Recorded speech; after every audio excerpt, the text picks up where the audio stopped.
प्रभातखबर.com, विश्वास वही, रफ्तार नहीं।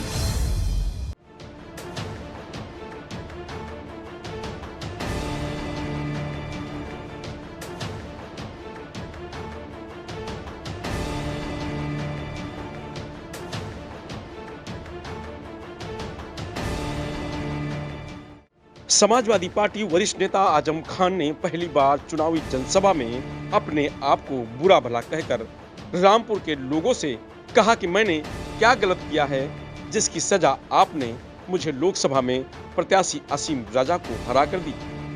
समाजवादी पार्टी वरिष्ठ नेता आजम खान रामपुर विधानसभा उपचुनाव में पहली बार खुलकर बोले।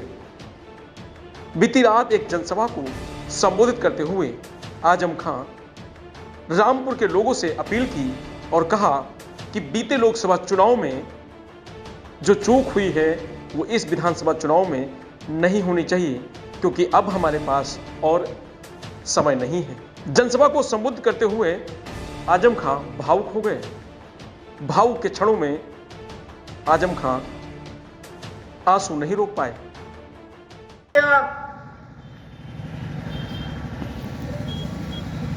मैं एमपी नहीं रहा इसलिए कि मैंने यह सोचा था कि हुकूमत आ जाएगी और मैं उस अंधेरे को एक बार फिर उजाले में तब्दील करने की मौला के करम से कोशिश करूंगा जो रह गया। उम्मीद थी कि सरकार बनेगी, यकीन था सरकार बनेगी, न उम्मीद पूरी हुई न यकीन पूरा हुआ, सरकार नहीं बन सकी।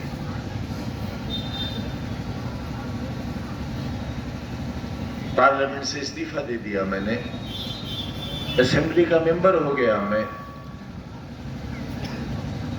मैं आसमान से जमीन पर आ गया।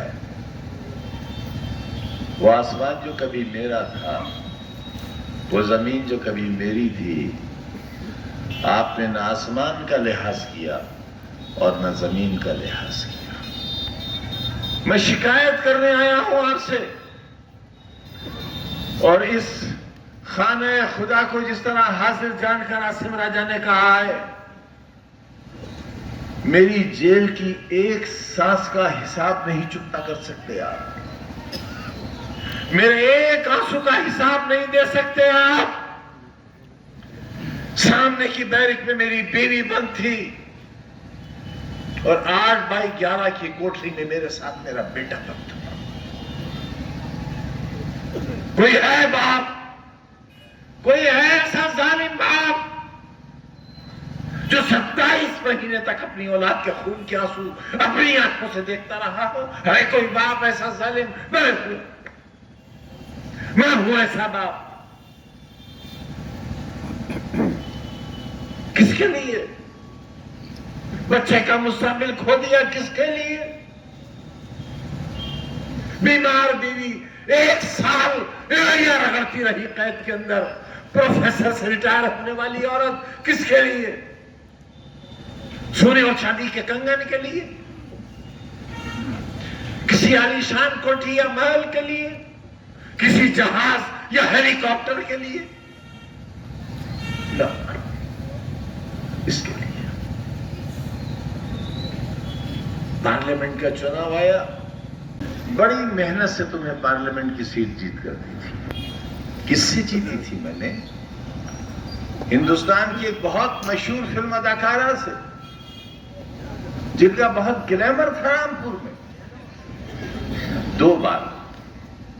2 बार की सांसद रही हुई, उत्तर प्रदेश में भाजपा की सरकार, केंद्र में भाजपा की सरकार, इसके बावजूद आजादी के एक लंबे सफर में 1947 के बाद आपकी झोली में लाकर डाल दी थी ये सीट, तकरीबन 1.5 लाख वोटों से जीतकर। और उस वक्त जबकि 1.5 लाख वोटों की बेईमानी भी हुई थी, मगर आपने उसकी कदर नहीं की, ठोकर से मार दिया आपने उसे।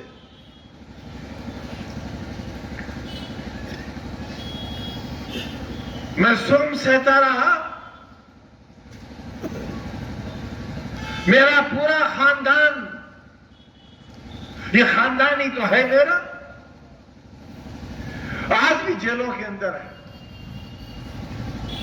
मैं तन्हा कोठरी में अंधेरी रातों में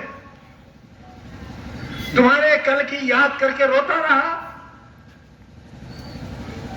प्लास्टिक के मग में दाल के पानी से सड़े हुए गेहूं की रोटी खाता रहा।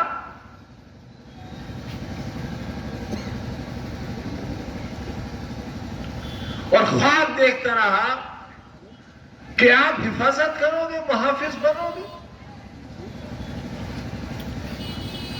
मुझे तो सजा मिल गई, बच्चों की याद भी नहीं।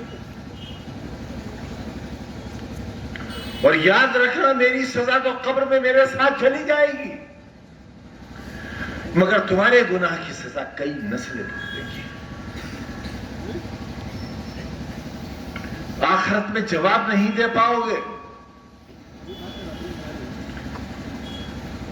मैं जब एम्बुलेंस से अपनी जिंदगी और मौत की सांसें गिन रहा था